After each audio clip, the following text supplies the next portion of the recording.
Recording in progress. Don't you just hate that intro, man? Yeah. Can I ask Don't you you- again? Yeah. What's with the piranhas? These killer piranhas? Yeah. What's with why a piranha? Dude, it has to do with the secret review we're doing today. Well, it's not a secret because it's already in the description. Everybody can see when this pulls up on their platform that they listen on. Yeah. So what's with the piranhas? Caribbean. Mine's obvious. Yeah, you're in the Caribbean. Yeah. These are Caribe.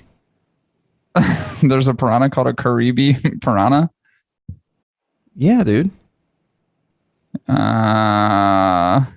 I fact check? Like, do you even know the backstory to this fucking cigar? You put it in the title. You even know what it's about?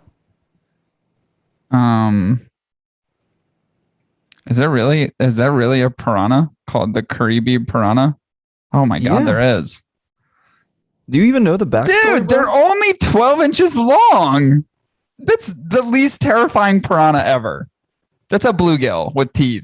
Not when there's hundreds of them. Oh, bullshit. I would never be scared of a fucking 12, like, dude, a 12-inch piranha. What's astounding to me is that not only does the rest of the cigar community have this whole fucking cigar wrong as far as the backstory, but even my brother. You know what's interesting? Here's what's interesting. Is you have this image of killer piranhas behind you. Have you looked at one of these things? Yeah, they're like this. No, dude, it's the hamster of the ocean. They're completely pettable. There's literally YouTube video of a guy petting one. They don't look pettable when they're biting your flesh off. Here's the thing. The misconception of piranhas is they don't eat things that are live. Really? They tear the flesh off of dead things. Why don't you ask AVO Uvezian? God rest his soul. I feel like this is coming with a story. A story of which we will no doubtedly get into later. All historians that have come to the conclusion about what this cigar represents is wrong. I have uncovered the truth behind the name Caribe. Everybody keeps saying Caribe. Sure, Caribbean. Caribe. No, I thought it was Caribe too. It's Caribe. We'll get into it. Fuck this shit. And your background is creepy. Yeah. Caribe. Doesn't it say something about us, like in terms of the backgrounds that we choose? Like these like pettable pigs hanging out with me. Yeah. And you have vicious piranha that don't exist. Literally, there isn't a piranha on Earth that looks like that. Mm-hmm. Piranha aren't even that terrifying. They just when they open their mouth and they don't bite humans that are living. They bite humans that are dead. Yeah, ask Mr. Avo that one. Okay. You just implied that he's still alive, so. Well, he's not. Then how do I ask him? We can do like a spiritual seance. Yeah, that'd be cool. Yeah, I'm sorry, man. This is like the least terrifying piranha on Earth. No, it just looks shiny and fun. Terrifying. I don't know, man. I think I'd pet one. I'd pet a piranha. I'd pet one of these piranha. They're the least, honestly, they're the least terrifying piranha that I've seen. There's the black piranha. That one looks marginally more scary because it is darker in color. Okay, let me ask you this, bro. Sometimes the unassuming is the most dangerous. Let's take your dog Carlisle, for example, okay? He's not unassuming at all. He looks dangerous. He looks terrifying. So people would not approach him because he looks dangerous, right? It's a very unassuming. You'd be like, oh, that's a terrifying looking thing. I'm going to stay away from that because it looks scary, right? Right. Okay. Let's take him for an example. Big old brood of a dog. What if you just saw like 100 chihuahuas? You going to be as terrified? Yes, I would be as terrified. What about because chihuahuas are fucking psychotic. Pugs? Yeah, no, I wouldn't be afraid of 100 pugs. Okay. But you know for a fact Out of all 100 of those pugs, you approach these pugs like, oh, they're so fucking cute. They would never hurt anybody. And you approach 100 fucking pugs, these ruthless, vicious meat eaters that haven't eaten in weeks. You approach these 100 pugs, and then they start attacking you. 100 vicious pugs rip your body limb from limb. That's how you don't understand. These fish might look unassuming. They might look like dumb, happy-go-lucky fish. If you get 100 of them in a room or a fish tank with you, and they haven't eaten, bro. They're coming after you, bro.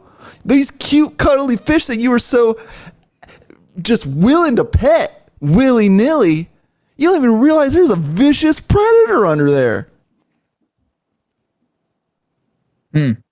Well, one, I want to just say that if there was 100 pugs, I would happily dive in the middle of them to pet all of them. And listen, if they ripped my flesh from bone, it would be a wonderful way to die.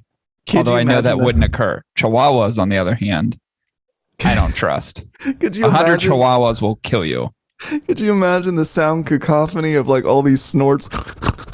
It's just like just 100 of them. I'm not gonna lie, it's my dream. It would be pretty fucking my cute. dream. You ever seen the movie Patch Adams? Yeah. So there's the lady in Patch Adams that just wants to like swim in the swimming pool of noodles, like spaghetti noodles. Yeah. Me is just like just a pool of pugs. I'd be cool with that.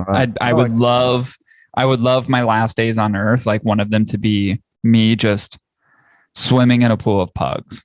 And just having fun with all of them. You know, it does sound nice, actually. If there was a way to go, we've talked about the ways to die in previous episodes. But that seems like a good way to die.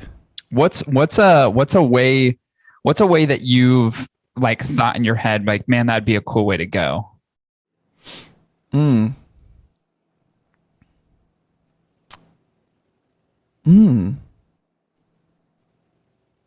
Sex would be a great one.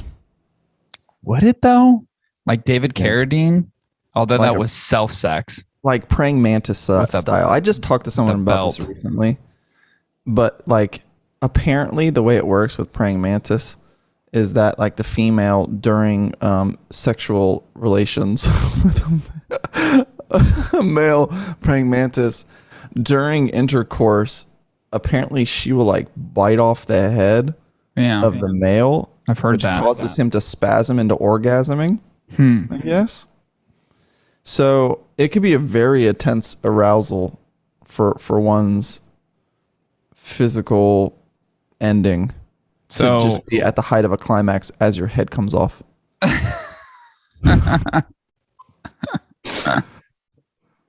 Yeah, that is interesting. That is interesting.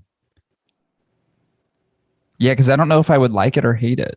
Yeah. I mean, it's like you're going out on a high note, like a super high note. Yeah. Like, do you really?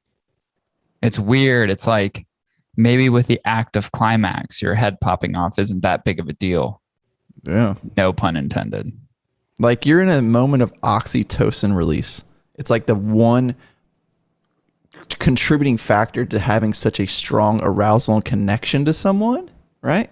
And then they literally bite your head off. And then they bite your head off. But it's like in that moment, I don't necessarily know if there's any abuse that could be possibly done to you to make you come out of that state of such euphoria. In fact, it might add to it.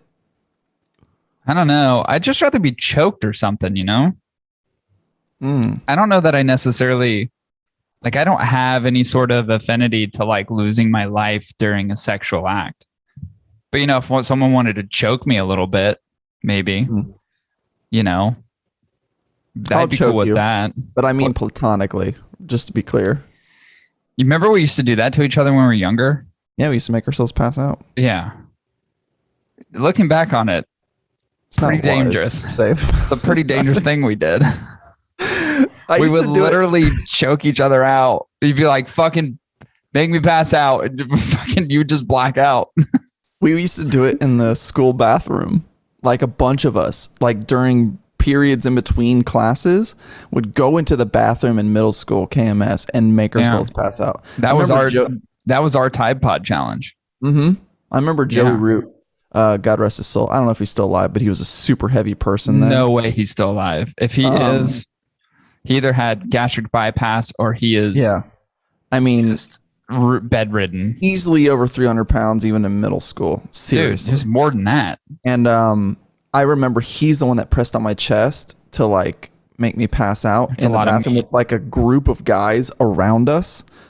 And he was also the one responsible for like catching me as I fall, because that was the thing. It was like a weird trust fall thing. It was pretty interesting though, because he is built like a giant pillow. So he really is. If you're gonna have anyone to fall on, he let me down sweetly for sure. Joey's your guy. Yeah, as you just fell into his folds. Yeah, I just remember like he'd be like, "All right, you done breathing?" And I'm like, "Yeah, I'm ready." And I'm like, he's like, "Hold your breath," and he's pressing on my chest, and I'm just like, he's like, "Oh, it's okay. It's okay." Yeah. And he would just let me down gently on the ground, onto the dirty fucking pee-ridden bathroom ground. Yeah, it was very barbaric, but also soothing at the same time. Yeah. It was kind of a weird thing. When I woke up, the first face I saw was Joey Roots. All 300 pounds of him consumed my entire periphery and field of view. Just 2 eyes, a nose, and a lot of skin. But goddamn, it was the most comforting thing waking up to a Joey Root. Yeah. Yeah, God rest his soul. I'm assuming he's dead now. We don't know for sure. He's the same age as us, but yeah, there's no way that heart. Joey, if you would have given out by now. If you listen to the show, I pray you do. Someone go find Joey for us. Someone find Joey Root. Grew up in Kettering, Ohio.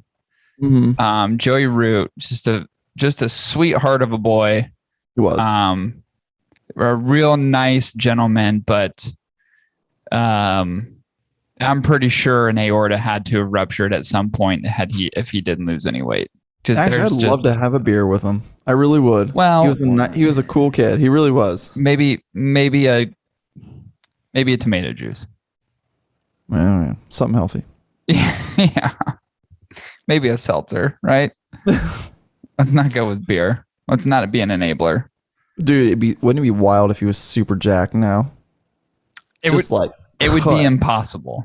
Just a cut human being. You're like, damn, Joey. Chris, it's a literal impossibility. There's no way that could be possible, given how big he is. You think? Yeah, I mean, like he's like one of those guys where, and this is not like it's not fat shaming or anything like that. It's just he was so big when we were so young. You know what I mean? That I just don't know physically how you could reverse, like how you could get cut, like how you could reverse the trauma of the stretching of the skin and everything. I mean, dude, he was big that I'm almost positive his ankles fused with his shoes. It was very, very much genetic. His whole family. We lived next door. They were big. They were a big family. Sister was a big sister. Dad was a big dad. Mom was a big mom. I remember. Yeah, the middle thicker child. Than a Snickers. The middle child. Joey was the oldest. The middle child had brown hair, and the youngest had blonde hair. Yeah. Yeah, Bethany. Bethany. Oh, Bethany. Fuck, dude. Bethany Root. Beth Root. Yeah. Beth, if you listen, reach out. Yeah. Yeah. Good. I mean, good family. Pretty trashy. Nice. They were a little bit, but they were nice. But a real nice family. Like good people for sure. Yeah. Good people for sure. Yeah. They're good neighbor. They were good neighbors to have. There's no doubt. Who were the neighbors on the other side of us? Wasn't there that little fucking piece of shit kid that lived there? What was his name? Butch. The kid's name was Butch. You remember? We're like, that's our dad's name. We had a neighbor next to us. The kid his name was Butch. Younger boy, and there was like an older sister, and the younger boy, his name was Butch. And we're like, oh Butch. my God. Like, that's the name of our dad. His name was Butch? We called him Butch. Oh my God, I don't remember that. I remember him being a real piece of shit though. He was a mean kid, dude. He was a mean kid, right? That's what I thought. Yeah. He was younger than us, I think. Yeah. Oh yeah, he was easily like 3 or 4 years younger than us. Yeah, because I think there was at like one point, I think you and I like picked on him one time. Yeah. Maybe a couple times. Butch. Yeah, what a piece of shit that kid. Listen, Butch, if you're out there listening, not many Butches. Reach out. Oh, I want to know what happened. I want to know what happened to him. Kettering, Ohio. His name was Butch. Not many kid Butches in Kettering, Ohio. Probably born in between. What? Probably born in 1990. Probably, yeah. Yeah. Anybody who lived on Dunhill in Kettering, Ohio, reach out to us if you're a long time listener of the show. Reach out. We want to talk to you. And Morgan Mantilla, you were a couple streets down from us. You were hot then. You're still pretty relatively attractive now. Reach out to us if you're a listener. If you're a long time listener, Morgan, reach out. Chris, I'm one. I haven't seen her in forever, but the last news I got on her was she was putting dollar bills in a G-string. You know what I'm saying? Yeah. She doesn't like banks then. Yeah, she's cash only. She's cash only. With that credit card reader between her legs. Yeah. Yep. I get you. Apple Pay. You just tap it now. I follow you. Mm-hmm. Yeah. I'm pretty sure that's accurate. If I remember correct. If memory serves. Yeah. Good times. Good times. Childhood. You know what's really weird and really strange to think about now? Is that kids that just turned 21 this year were born in 2000. Yeah, right? That is a mind fuck to me. It really is. It fucks my mind. It really does. Yeah, because we're old. We're old. I was making fun of the way I've been making fun of how people dress, in particular girls. Yeah, well, and there's things when I was in high school that I would have definitely found attractive.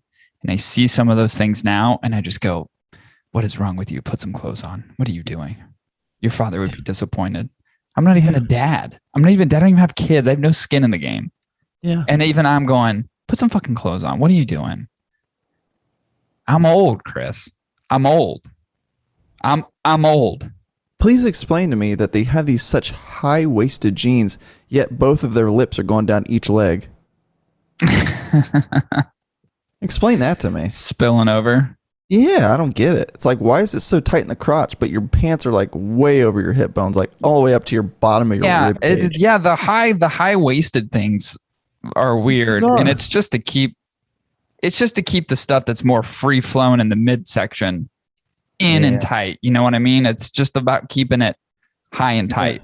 Speaking of that, Randy Alvarez, long lost love. If you listen to the show, if you're a long time listener of the show, please reach out. We'd love to have you on. Talk about like missed love opportunities when I was like, I don't know, 12. Wait, you were trying to date a boy named Randy Alvarez? It was a girl. Oh.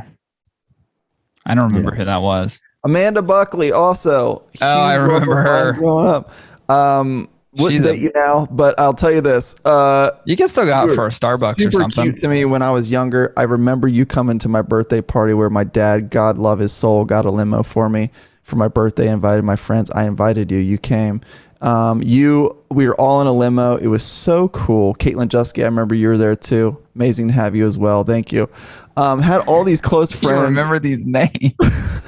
Had all these close friends in a limousine. We went out and had dinner. We came back to our dad's house. It was nice. Amanda, you gave me my first CD as a gift. It was the 100% thought you're going somewhere else with that, but it had the Offspring. I know where you're going, but I still have more to the story too. This is the part I think I know. Yeah. Is this the part where she told you about a thing that you didn't know existed at the time? Yeah. So, but you gave me my first CD. It was an Offspring CD that had like The Kids Aren't All Right on it. Like, great album. Fucking great. And then I remember we're sitting there listening to music, and I'm just like, man, this is great. Because I just made out with her like the weekend before. We were playing Suck and Blow at a friend's house. I was like, fuck, man. We like kiss. It was crazy, man. Oh, kids these days probably don't know what Suck and Blow is. I'm in love, dude. And so I she's at my house. I'm like, maybe there's something going on here. I know she thought I was cool with having a limousine for my birthday, so maybe she thinks I got a lot of money. But anyways, we're sitting in the bedroom, just me and her, and everybody else is like elsewhere. I don't even know where they're at, but I'm just in my room. Actually, it was both of our rooms. We both were in the same room, but everybody else was gone. But we both had twin beds, so I had my bed and your bed. But we were at my bed inside of the bedroom that we both occupied when we stayed with Dad. How old were you at this time? You're in junior high, right? Middle school, yeah. Middle school. Probably seventh grade. Probably seventh grade, yeah. Probably first year of middle school. And I remember just being on the bed and we're listening to music and she's like chit-chatting. She was wearing a hoodie. And then like she pulls something out of her pocket and it was a condom. And I'm like, what? I'm like, what is that? And she's like, that's for like sex. And I'm like, oh, that's crazy. And what's crazier about that is nothing even happened. I didn't capitalize. I was so scared. The idea of having sex as a seventh grader was a little bit creepy. Now it's normal, Now it's super normal. Yeah, there's a lot of 6-year-olds having sex now. It's weird. Not 6-year-olds, sixth graders, Chris. Oh, yeah. Sixth graders.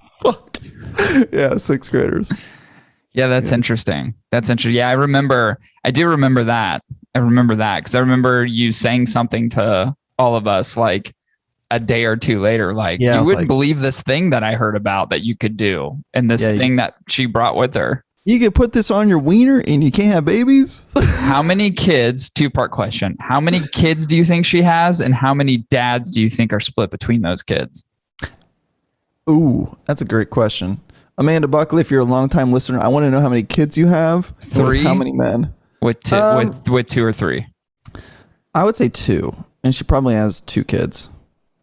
2 kids. 2 kids, 2 dads? I'm saying 3 kids, 2 or 3 dads. No, that's possible. No, I did see her actually. Can we look it up? Can we find her? Probably. Do we have her on Facebook? Yeah, check the Keep talking while I do this. Oh, check that public records thing for like people with felonies. She might be on there too. I don't know. Oh yeah. So the other question is do we think she's been to jail? Yes. What's her name? Amanda Buckley. But I remember seeing her at the Dollar General. She may be. Now here's the thing. She may have a different last name now. So that's true. I remember seeing her. I was in my 20s, maybe my early 20s. And the Dollar General that was right by the attic where we used to play music. Yeah. She was a cashier there, and I saw her there. Oh, she's a cashier at Dollar General? She was, yeah, in my 20s. Interesting. We kind of know what kind of people work there, don't we? Yeah. Yeah. Yeah. I'm trying to find her on Facebook. No judging. I really don't care. But it's like, but I saw her. Yeah, no, that was more of an inside joke than anything. Yeah. But I saw her there and I just like, isn't it weird? Like when you get older, like you, in your mind, these girls that you grew up seeing, you were like, you were so attractive, right? And then you become an adult and then you see them as an adult later and you're like, man, I have zero attraction to you. In fact, you're a complete opposite of what I would want now. Yeah. You know what I'm talking about? Yeah. Oh, for sure. Yeah, for sure. That happened with a few girls that I dated. Well, I mean, oh my God, I think this is her. Oh no. Oh no, Chris. This does look like her. Oh, this is her. Hold on. Is that her? That's her, man. That's her. Yeah. Okay, so here we go. All right. Well, this is one of her boyfriends. Oh. Well, he's way better than me. So I like his hair. She's multiracial. Oh no. Amanda. Oh no. If you're listening. Oh no, it just big downturn. Big spiritual downturn. World. He kind of looks like me. She does have multiple kids. So in this, it looks like she has 2. Looks Am like I see it? 2 kids, 2 different daddies. That's what my guess was. I think she has 2 kids and 3 daddies. That's not even possible. I was about to say, like, what? I wonder if there's a picture of you in here with her? This is definitely her because I remember what she looked like when she was younger. Yeah, this is her for sure. Multiple kids. Dude, she looks great for her age. Aged well. Great. Yeah. No judging. I'll be honest with you. As I expected. Not any profound changes. Yeah, because here we go. Because she lives in South Carolina now, but looks like her son with a Firebirds jersey on. So there's your connection to Ohio. Looks like she's had a rough life. What do you say beyond that? Looks like you know what I say? Not everything's so great all the time. You know what I say? Also, it does look like she has 3 kids, Chris. Looks like she has 3 kids. Shit. Yeah. Shit. But all I'll say is, I hope she's happy. I do too. You always wish happiness in those that you grew up with, you went to middle school with, and you guys were good friends. And she only tried to just understand, Amanda. It would never work between us now. She only tried to have sex with you when you by guys showing me a condom, and I'm like, well, what the hell's happening? Oh, you guys are 12 years old. Hey, sorry, Amanda. Can we just put this song on repeat? Let's just listen to music all night. I don't know what to do with my dick. Yes, an interesting thing is you grow up with certain people and you just see the directions people go, right? Because everybody, when you're at that age, you're kind of just all in the mix together. Yeah, everyone's just kind of in the mix, and then it's the paths start to change for everybody. People start to mature in their own way, and then that intermixed culture that you're all kind of ingrained to, which the commonality is school, right? Yeah, you just start to see this happen. This divergence. It is really interesting. You know what's crazy is that 50 years from now, when I look back at this episode, and I hope everybody's still listening, 50 years from now, Amanda Buckley's going to pop into my head again. Maybe even Caitlin Jeske. You were hot too. I've seen you recently. She may even just pop into your DMs. Wait, who's this other girl that you were talking about? Now I'm really intrigued. Which one? Randy Alvarez, Caitlin Jeske? Which one? Caitlin Jeske, because I remember that name. Cassie Bacon. That was another one. I remember her. Wait, so Caitlin, how do you spell Caitlin? Y-N or I-N? I don't remember. Jeske? Yeah, Jeske, which is a really weird, I don't know what, I'm assuming Jewish. I don't know.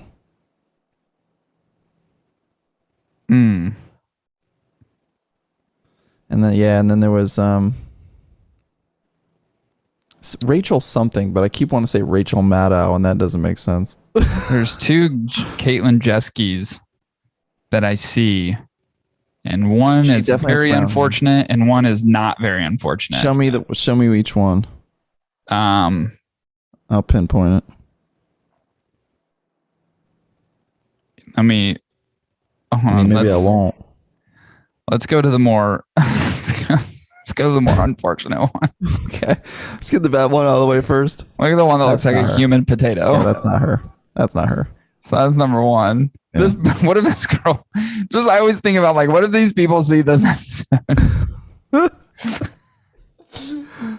Hey, people. What happens? What happens if they see the episode and they go, "Well, that's me," and you're just like, "People, I'm unfortunate looking. Corey's unfortunate looking. It don't matter." Yeah, that's true. You don't give a fuck.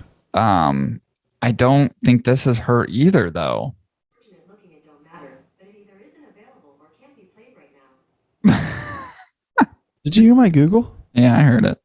She was like, "Sorry, I can't find anybody who's unfortunate looking." I swear to God, that's what she fucking said. That's not her either. Yeah, that's not her, right? That ain't her either. No. Yeah. All right. Well, no, neither one of them. This Caitlin lives in Chicago. I figured it wasn't either one of them. So, yeah. Well, there you have it. Lost loves, man. Lost loves. I remember there's this girl named Alex, and I thought that was weird at the time that there could be a girl named Alex that tried to play with my wiener up in this loft. in one of the classrooms that we had that was like kind of an old theater. Yeah. There's this loft thing situated in the classroom on the stage.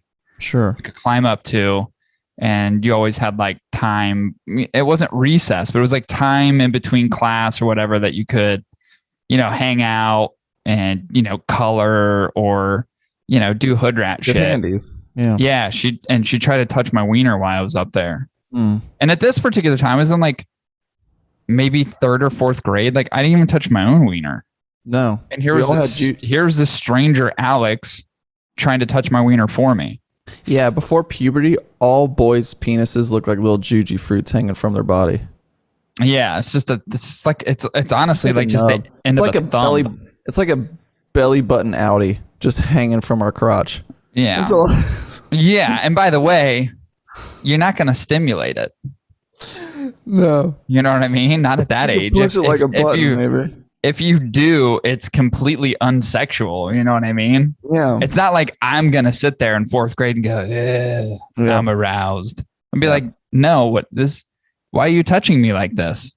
Yeah. It just looks like one of those white mushrooms that just overnight grew out of your grass. Yeah. But they haven't like really matured. There's like these little nubbin mushrooms. Yeah. You know what's interesting now that I reflect back on this is that I was molested. Yeah, dude. You have trauma from that? I was molested in the 4th grade. Do you have trauma? By Alex the girl, not Alex the boy. To be clear, it definitely was a female. Dude, I've been molested. I'm with you. I don't know why I laughed when you said that. I'm serious. From a girl. Yeah. Really? Yeah. Oh, man, we both have? Yeah. This never gets talked about in the news. No, it doesn't. No, I don't really care. Yeah, no, I didn't either. I didn't care. What, am I going to cry about it now? Yeah. It's like, I'm glad I was getting action. She may have made me who I am today. Glad I'm just getting action. Subconsciously, the sexual desires that I have as a 34-year-old man may all stem from that very day in that loft. Dude, totally. Honestly, I may have been molested, but I'm a little bit gratuitous too. But legitimately. I was molested.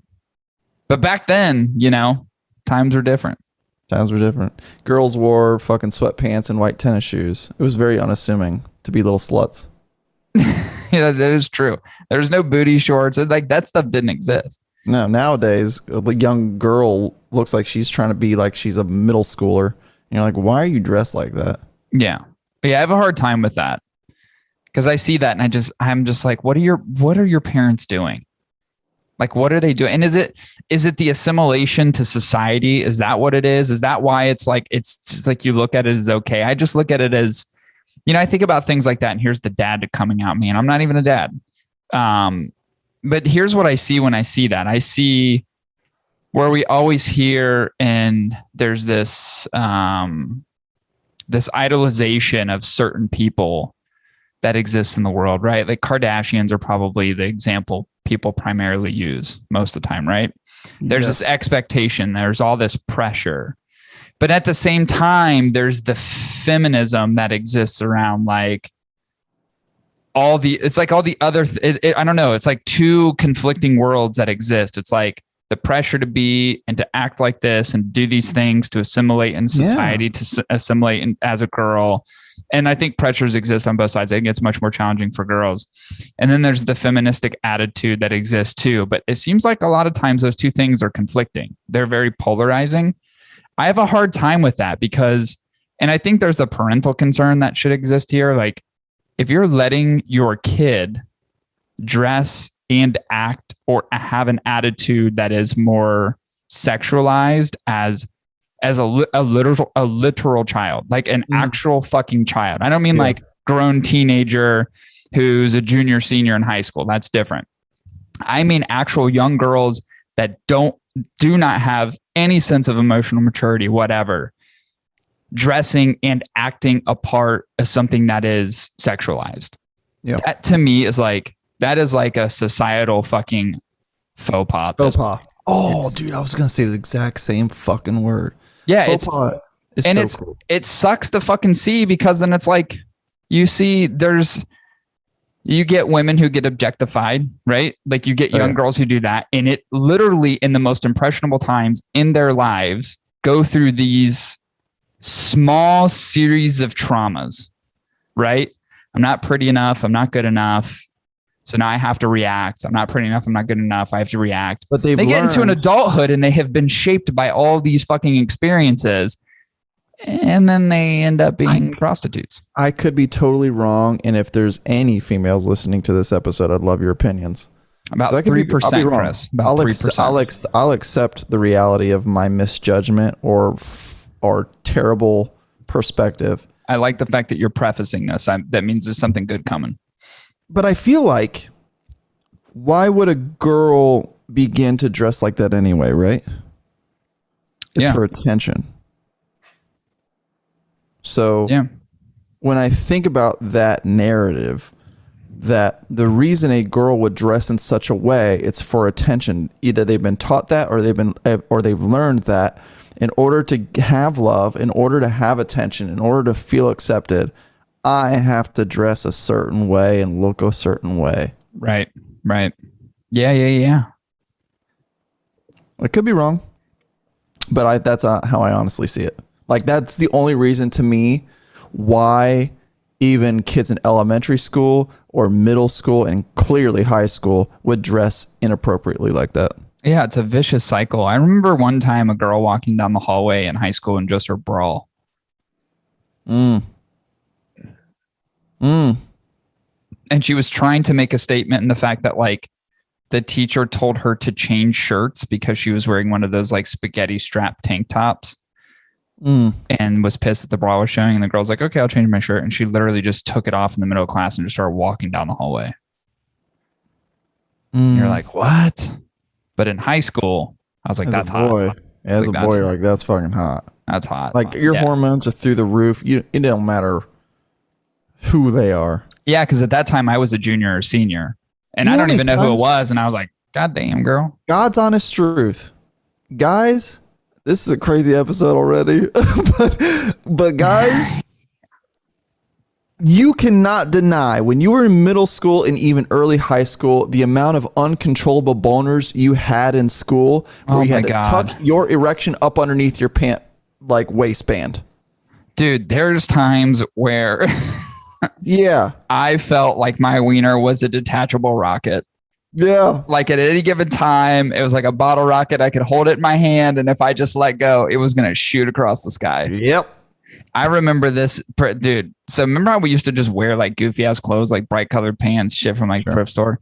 I remember one time I was wearing these bright red pants that I had and, like, my bright red Converse. And I remember being in math class, which is my first period class. And it was in, what unit was it? What was the unit that the automotives and the graphic design building were in? South unit. It was in South unit, and it was down on the left. It was my math class freshman year of high school.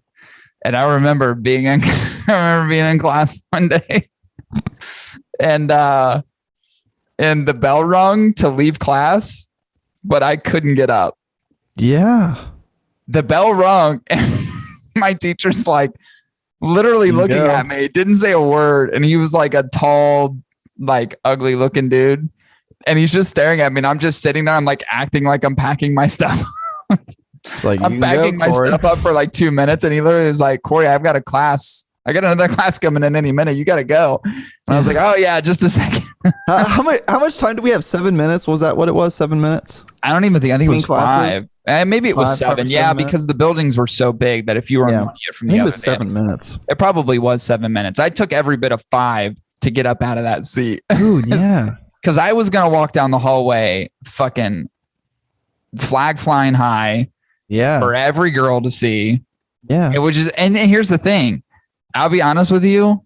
In 9th grade, that's the most embarrassing thing that can happen to you. Yeah, it really is. As a 34-year-old man, it's just, it's another day. And listen, it's another day walking down the street. Hey, listen, for all of you 14-year-olds listening on this episode, just know that this changes when you get older. Like, I have to hold a 4-volt battery to my dick just to get anything. You know what I was thinking about one time? I usually, when I go to the gym, I usually wear compression shorts underneath my shorts. This was a while ago. This was when I was like running every day, which I can't do anymore, but I was running all the time. And I remember getting to the gym and I started running and I was like, oh, it's a little loosey goosey down here. And then I realized I didn't have my compression shorts on. I just had my regular like briefs on. And I was like, oh, no one will notice. Yeah. And I started running and I swear to God, I felt like a girl who had triple D's on her chest. Yeah. That's what my wiener felt like. Yeah. I felt like everybody at the gym is just watching this. Yep. The entire time. I'm like, well, there it goes. You know how unflattering it feels to be in a swimming pool too? Oh, yeah. Get over that feeling even as an adult. Wearing swim trunks and getting out of a pool where then it just like all of the fabric clings to your body and everybody can see the outline of your penis. And you're just like, this isn't what it normally is. This pool's only like 70 degrees. It's relatively cool. Like, it's not going to be big. Sorry, it's a lot bigger if it's harder. But wait, you should know if it's harder. But like, you know, it's just like this. I don't know, man. I'm so overly sexualized by the idea of that, even as it pertains to women. And maybe I'd objectify myself. And maybe I even objectify women still, which is not healthy. No one should care about what my dick is. You know? Yeah. I mean, yeah, for sure. But here's the thing. And I don't know how females, I don't know the female perspective on yeah, for sure. Like what dicks look like to a female. I think most of them think they're atrociously ugly. Like I don't think any female looks at, they're like, look at that much smaller elephant trunk. Yeah. Elephant trunks aren't beautiful. Mine basically looks like the worms from the movie Dune.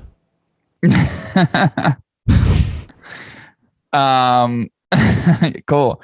But like female, like there isn't a sincere appreciation from a guy to a girl when you're judging things aesthetically, minus a vagina, because vaginas are not great looking. If we're being objective, a vagina is not this striking, beautiful thing. Yeah. It looks like something that if you put your hand in it, it's going to bite off your wrist. Yeah. It reminds me of that piece that's on the face huggers in the movie Alien. You know, that little thing that comes out that injects the egg? For sure. That's what a vagina reminds me of. Yeah. They look dangerous. They look dangerous. But if you think about other parts, right? You think about the chest area or a woman's breasts. That is something that we have sexual desire for as men, which women don't for guys. I don't think any girl looks at a guy and is like, show me your tits, you know? Yeah. It's true. You know, let me see. But it's something that has been conditioned to, there's been a condition in society for such a long time. It's like that is probably why there's a desire to it. But if it was just natural for women to have their tits out all the time over generations and generations, where you can no longer reflect back on the days where they had to be shielded or covered, people just be like, oh, it's her chest. Here's my chest. You know, there's no. But maybe that's why a certain caliber of woman really like buff dudes' chests, because they look more like boobs. You think so? I think there's also a desire of the male for breasts. And I think this is more of a subconscious association that probably starts off in early childhood. The association with the wonders of what a breast is are far beyond the aesthetic and it's more, I think, aligned with it being a source of life, right? For a young child. I think there is a subconscious association. It's like these things sustain life for a period of time. And I think we have this natural gravitational pull to this thing that sustains. And we look at it and we go, there's vibrance in that. It's nutrients. It's literally what gives us the ability to grow as a young child. Plus, in a survival situation, if a man had the ability to lactate, you could greatly diminish the need to hunt and gather food, whether it's fishing or hunting a deer or killing a boar. You could just suckle from your own teat. You mean like lactate on demand? Yeah, like I'm hungry. You know? Yeah, but couldn't you just say the same thing for like urine? Yeah. How much can you exhaust a nutrient from your body and then equally pick up that nutrient? You know what I mean? I don't think it works that way. Yeah, I guess you'd still have to consume calories from some external source. Right. Right. But you can still suckle from your own nips. It's a give and take. You can do that. All right. Holy shit. I was going to get into cigar news, but we definitely don't have time. There wasn't a lot anyway, so it's actually a pretty good time to get off on a tangent. But we do have a review today, and we have a new review. It's 2021 release, and today we are reviewing the AVO SYNCRO CARIBE. Or Chris is called the Caribe. Yep. So what, Chris, you kind of hinted towards a backstory of the cigar earlier and maybe the ultimate demise of the person who started AVO. Yeah. Can you provide more context to that? Yeah. So, the founder of AVO is actually named after the man himself, AVO Uvezian. All right. And AVO Uvezian, they were bought out by Davidoff in 1996 or 7, I think it was. But anyways, during his long reign as the cigar owner of AVO, the man was quite cultured. Okay, he was quite cultured. And in fact, he had 4 children, 3 of them which at the time, Jeffrey, Robert, and Ronnie, they actually took a South American trip. All right, they did a lot of touring. They did all this stuff. They had a good time. This is at the time that AVO was actually beginning to produce and make a lot of cigars and make a lot of money. Long story short, they're on like a little tourist binge, right? And AVO himself, the man, AVO Uvezian, was partaking in a water activity, right? And let me preface. Let's fast forward a bit. Let me ask anybody who knew AVO Uvezian, have you ever seen him wear sandals? I didn't know him, but I don't think he wore sandals. No, he always wore shoes, and there was a reason for that. And this is where I'm getting at with the story. And actually the basis for why this cigar is called Caribe. And not Caribe, in fact. So him and his family were enjoying this trip in South America. And water wading and swimming in one of the, indigenous rivers. And at the time, they were unaware of the dangers that haunted those waters. They were swimming, and Mr. AVO Uvezian screamed at the top of his lungs in the water with his children swimming around. Immediately rushed himself, swam as hard as he could to the shoreline. Children in tow, like, get out of the water, get out of the water, And when he reached the water, he looks down where he felt something, right? Looking down at his foot after feeling something biting at him in the water, he looks down at his left foot and noticed that all of his toes were missing. Yikes. It's fucking crazy. And what they come to find out is that the reason AVO Uvezian never wore sandals was because his toes were nibbled off by Caribe. Or Caribe. Not Caribe, that's Caribbean. Short for Caribbean. Caribe is actually a predatory fish found in South America. Very similar to the piranha. Maybe AVO Uvezian had a small cut on his toes. We don't know to this day. All we know is he didn't wear sandals. But fact of the matter is he lost most of his toes on his left foot because of a fish. And this is a story that's been hidden for a long, long time.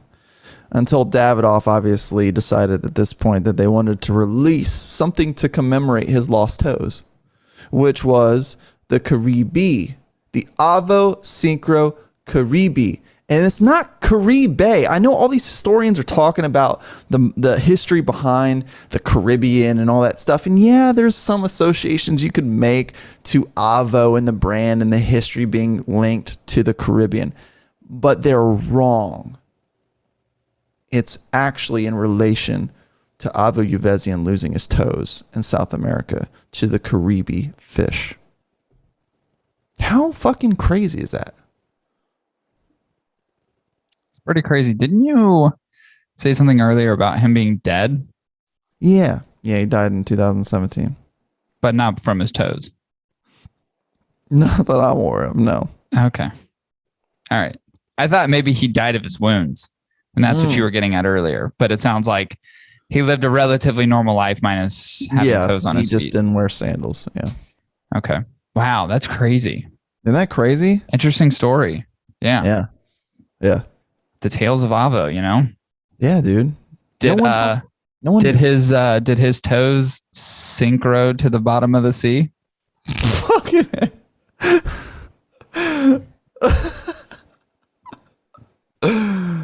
yeah.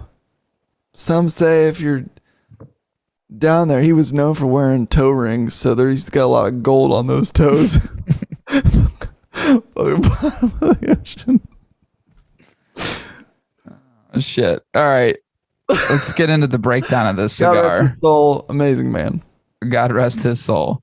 We smoked the AVO SYNCRO CARIBE. Now I've got to just call it CARIBE.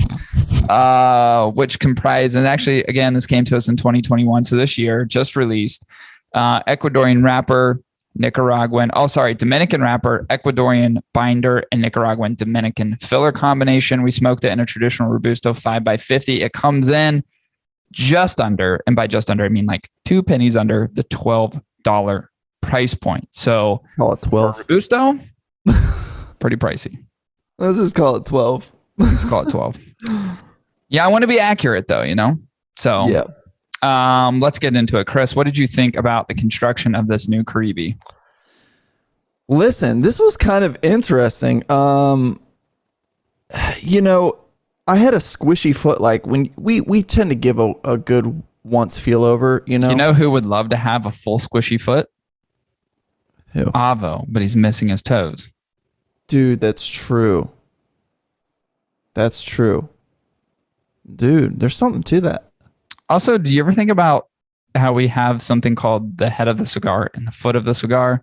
Wouldn't it be awesome if someone crafted at the foot of the cigar toes, and if someone crafted at the head of the cigar like hair? I would love to see like the tobacco wrapper just kind of square, and they just like cut little ridges in it for toes. I think it'd be sweet. I think it'd be sweet too. I mean, I guess, oh no, it's not even a shaggy foot. A shaggy foot should be at the head. Should be a shaggy head. Yeah. Should be a shaggy head. Yeah. All right. Moving on. But some big feet on it though would be sweet. It would be funny. But what's interesting about this construction is I had a really squishy foot, but a rigid cap structure. And I labeled, quote unquote, in this particular part, hopefully no issues. Because I was afraid of like maybe there's over bunching in the cap and just like really squishy in the foot.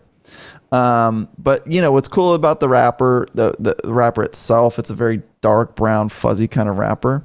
But all in all, it looks beautiful. And here's the thing, very cool label. I don't know if I don't know what people's opinions are about the AVO branding, but to me don't they just feel always very exotic?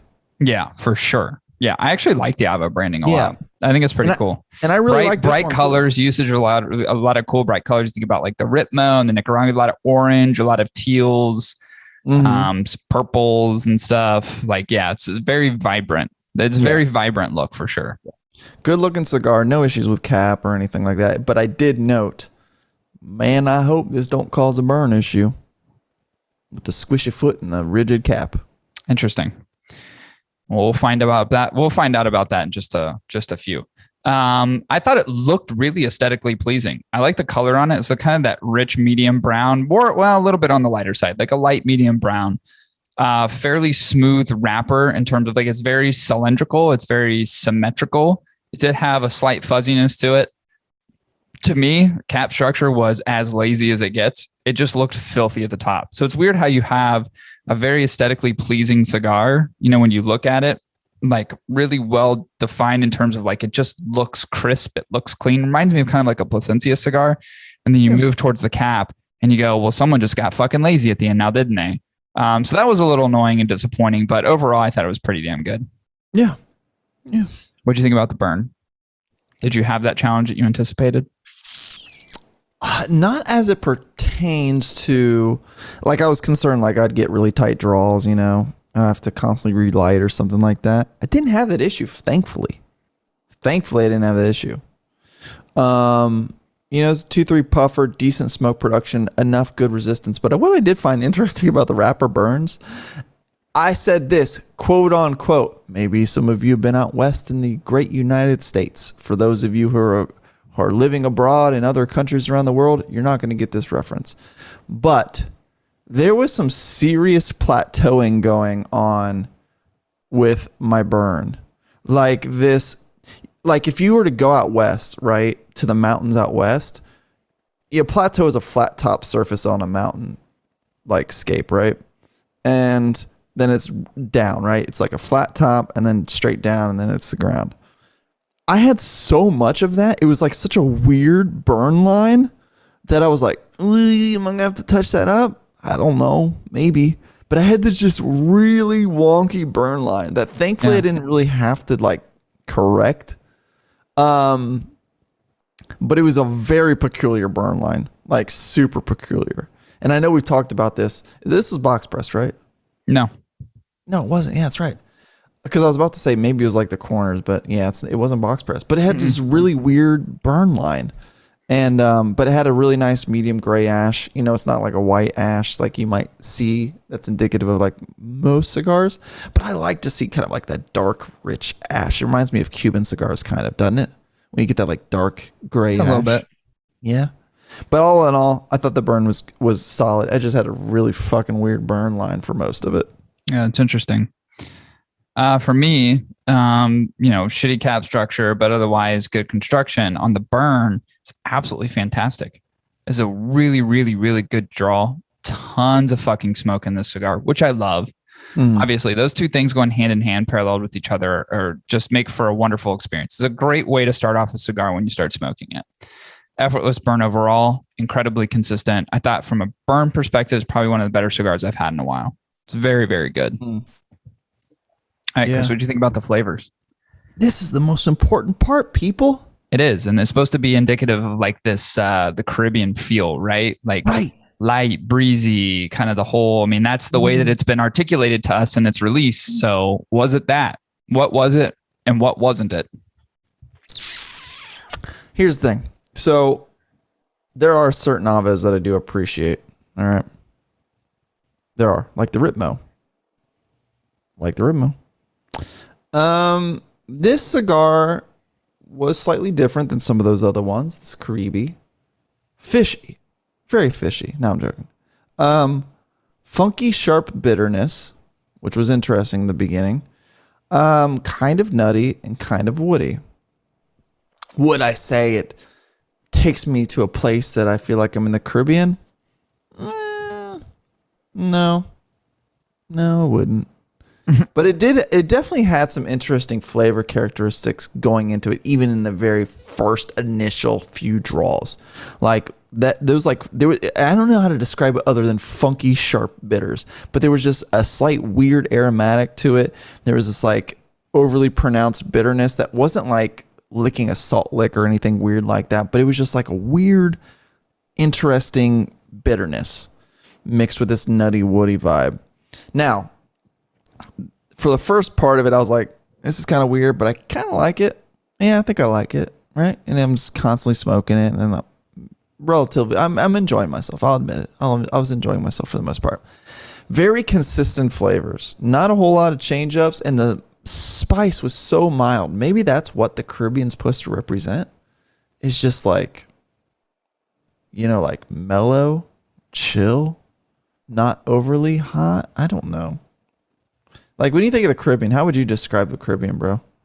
Like, if you were going to have the experience in the Caribbean, what would you, like, imagine? Relaxing, of course. Relaxing. Subtle. Yeah. Maybe that's what the mild spice is supposed to represent. Because it was very mild in terms of spice. But I thought the blend was pretty well balanced.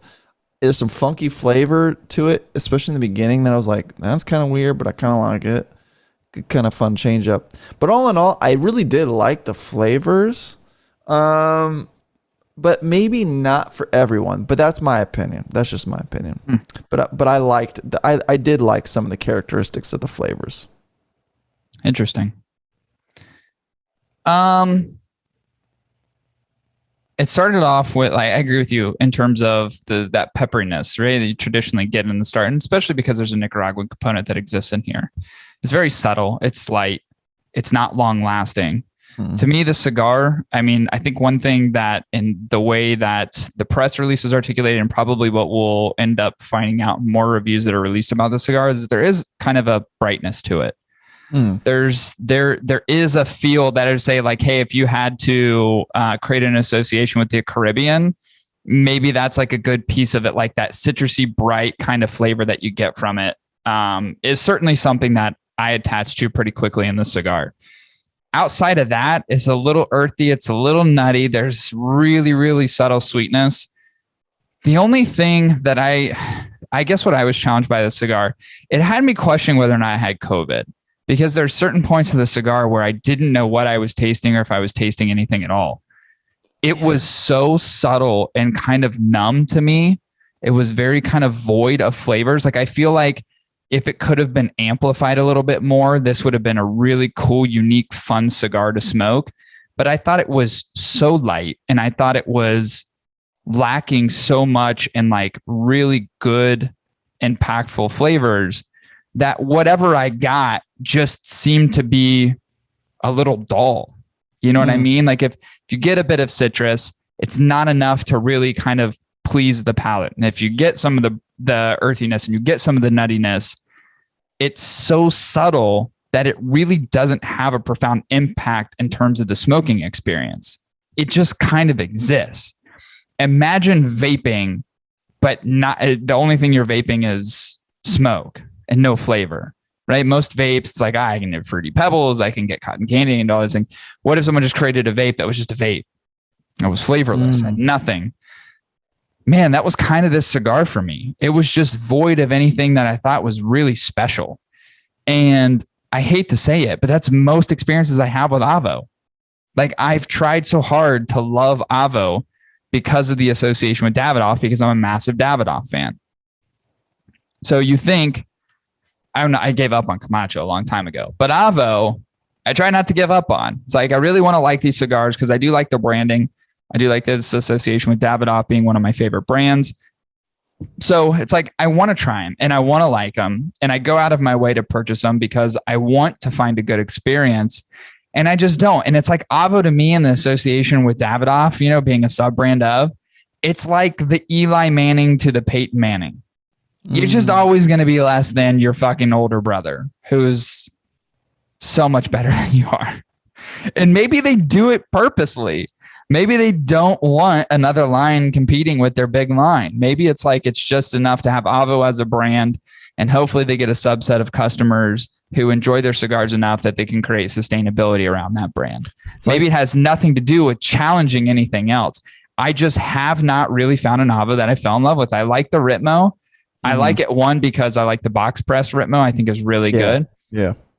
And that's probably the only one that I really enjoy, that I kind of want to just smoke again and again. Not even again and again. That when I see it, I'll pick it up and smoke it because I like them. But that's really it. It's like all the AVOs I've tried, I'm just kind of like, yeah. No. Maybe they're in like that boardroom with Davidoff execs, and like the people from like AVO are like, you know, to make this perfect cigar, we add one more leaf of Nicaragua. And they were like, no, it's fine as is. Yeah, leave it. We can make it so much better if we just add one more leaf of Nicaragua. It's perfect. It's a perfect blend. And they're like, no, it's fine as is. And then they're just heartbroken, but it's really just Davidoff going, you're not going to be better than us. Yeah. Yeah, I get the same feeling.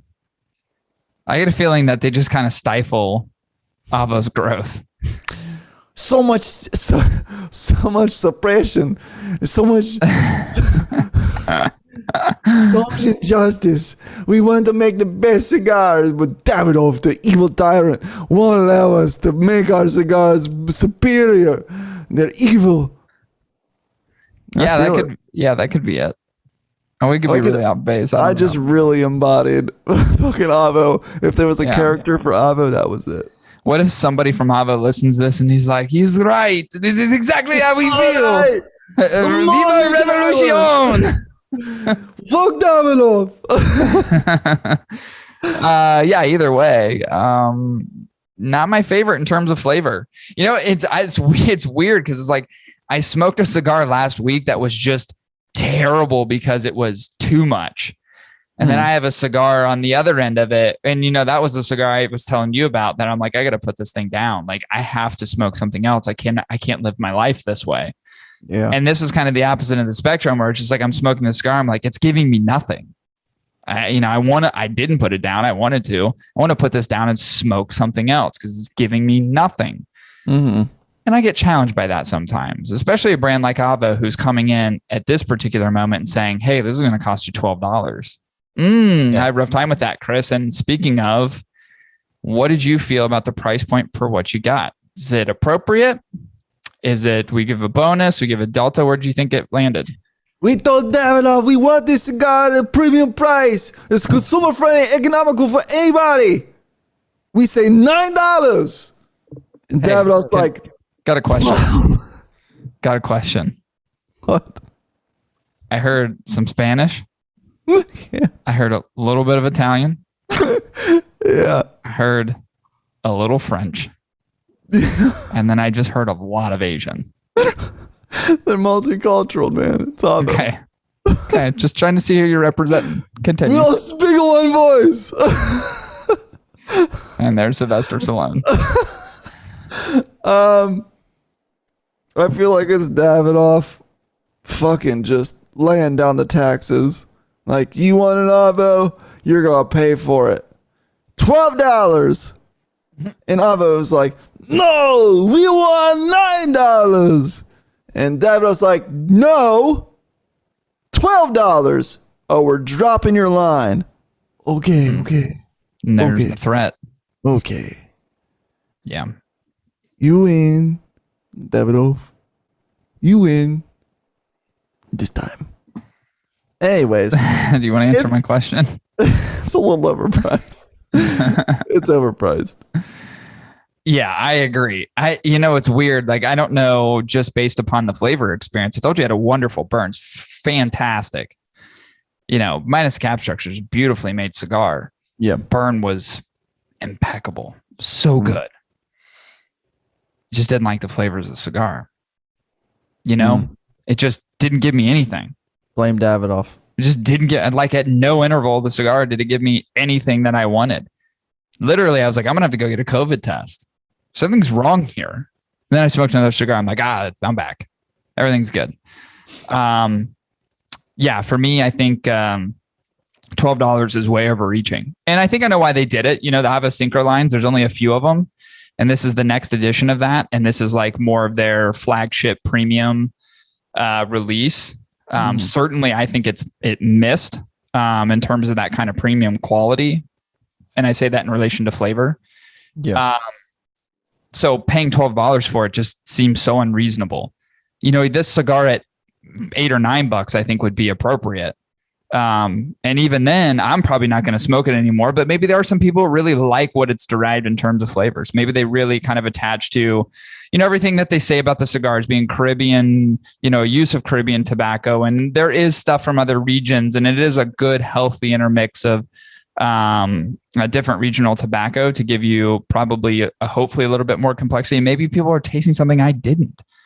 And that's cool if you did, because you may want to pay $12 for it, maybe. But I would say even then, is the cigar really worth that? I mean, it's in a traditional Robusto 5x50. It's not like you're getting any more tobacco. It's the plain Jane Vitola, and you're paying $12. I think about all the cigars I can buy for $12, and I go, well, certainly this isn't going to be one of them. This is a one and done for me as far as I'm concerned at that price point. Yeah. So certainly got a pricing delta for me. Yeah, same. I just imagine like the letter, the president of AVO wrote to like his mama back home, like, Dear Mama, today so bad, so very bad. Today I experienced such oppression, such evil in the world. All we want to do is make people happy with our cigar blends. Yet the Davidoff brand, they want to use us, abuse us, and prevent us from succeeding like you always know I could, Mama. Today is a very heartfelt day. I just hope that this letter finds you because Davidoff is actually monitoring our letters and I don't know if they're intercepting them. But I write it anyway. I love you with all my heart. Novo. That's pretty good. A letter to Mama.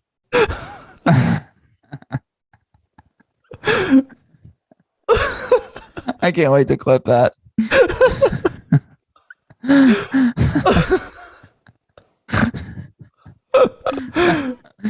It's gonna be so good to clip that. I'll make sure to tag both Avo and Davidoff. Dude, Avo and Davidoff will be like, what the fuck is that? Guys, what's the story here?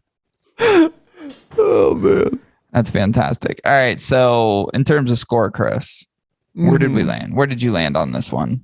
10 out of 10 on construction. Beautiful cigar. Just was a little concerned with the construction at first, but thankfully leading into the burn, there was no issues. 20 out of 20 on burn. Gave it a 24.5 out of 30 on flavor. I like the flavors. I found it a bit polarizing, but I didn't find it like overly amazing to be like, this is like, you know, truly an experience, I guess. Yeah. It was good, but it wasn't amazing, right? Right. Which kind of led me into the price point of being $12 for a Busto. To me, it was overpriced, -1% on like, you know, the price of it. So -1% comes in at an 89.8 for me, which is basically a 90%. Decent smoke to try. Yeah, good score. I gave it a 9.5 out of 10 on construction because that little bit flawed cap structure. Gave it a 20 out of 20 on the burn. Absolutely beautiful burn experience. You know, oftentimes I think when we rate things just in each category, I wish I could give a bonus to it as a part of our process because the burn was that good. I was just like, let's give a little bit of a tick up on the burn because it was freaking fantastic. The flavors I found very dull, found them very numb. I found there to be nothing really special about this cigar at all, even though they tout literally in the blend of the cigar how special it is given the primings and given the regionality and so on, the tobacco used. It didn't do much for me. So I gave it a 22 out of 30 in terms of flavor. And of course, as you have already suggested, I thought the cigar is pretty grossly overpriced, probably about 30 to 40% higher than what it should be. In terms of the experience that I had. So that gives me a score of an 84.8, which gives us an average score of an 87.3, which hits right in the middle of a decent smoke to try. Yeah, for sure. I'm glad mine rounded it out a little bit better because woof. I think that's probably, no offense to Avo or Davidoff on this, but that may be one of your lowest ones in a while. It definitely is. Yep. There's one other that I smoked not too long ago that was as low as that will actually not make it onto a review. So yeah. Actually will not make it on.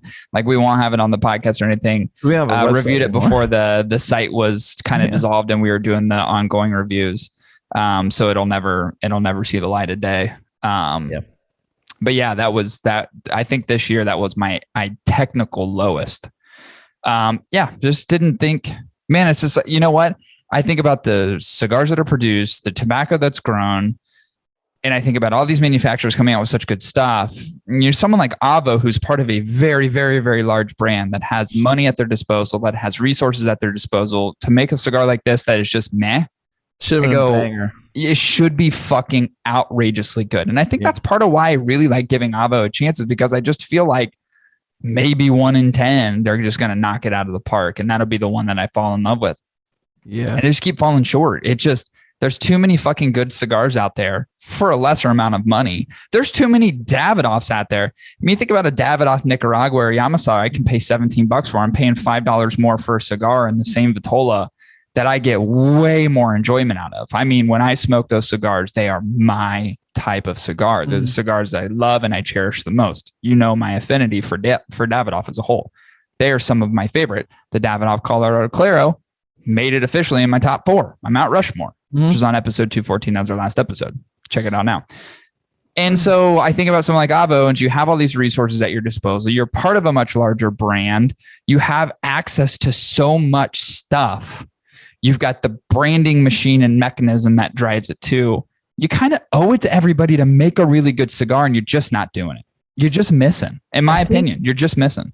I think me and you were expecting a Cassie Bacon, and we got an Amanda Buckley. I don't remember Cassie Bacon. She was hot as shit. Really? Cool. Yeah. God, I don't remember any of these girls. Yeah. Cassie Bacon. Dude, with the last name Bacon. We both had undercut bowl cuts, so it's like I wasn't going to get her anyway. Not with that hairdo. Cassie Bacon. Yeah. Yeah. Oh, man. Wow. Cassie. Wow. All right, let's wrap this up. We've been on here for a fucking long time. We talked about teenage and pre-teenage sexuality for far too long. I don't know. Should I bleep a lot of stuff out, or should we just let this roll? Let it fly. I literally showed pictures of these people. That's true. You totally did. Am I gonna have to blur it out? You might have to blur it. I was like, hey, this one. You might have to. You're like, yeah, that's her. I'm like, fuck. Ah, shit. There's a lot of times I just don't think about it. I just go with the flow, Just let the good times roll. All right. Visit our show sponsor, My Cigar Pack, www.mycigarpack.com. Our October pack is in the mail. It's on the way, but I don't know what's in it. So that's going to be a nice little surprise when it gets here. But if you're interested in My Cigar Pack and their Factory Direct program, you can enter in promo code HOT10 at checkout for $10 off your first pack. Again, go to www.mycigarpack.com, enter HOT10 promo code at checkout for $10 off your first pack. Yeah, and if you have a hard time finding the link or hearing what Cory says, just click on this link or that link or this link or that link. It's going to be down here. Definitely going to be down here. Also, click on all these links. Also, you can subscribe to the podcast on YouTube. YouTube kind of keeps growing. I don't put a lot into it, and it just keeps growing. For a cigar podcast, I'm like, oh shit, we actually have a decent amount of subscribers. So that's a little fun. That's kind of fun. So maybe we'll put a little bit more into that. So thank you for everyone who's subscribed on YouTube. If you actually want to watch how stupid we fucking are, and my stupid hats and my stupid shirts and my Vin Diesel muscle shirt and the fucking pig army behind me. Check it out also on YouTube. It's fun. It's fun to shoot the videos. And I think for some people who have the time, watching them can be enjoying. So subscribe on YouTube and you can hit the little notification button. So every time we release a video, you know that it's up. Yeah. And it's good to see us all ugly up here on this video. Yeah, that's true. I actually look pretty vibrant today. And I think it's the background. You look great. It's the crystal clear water that's doing it. You look great. The only person that should feel like you're attractive is you. No, that's sweet of you. Love yourself. Yeah, of course. Self-love. All right. Let's wrap it up. This will conclude episode 215. We'll be back at you next week with episode 216. See you, everyone.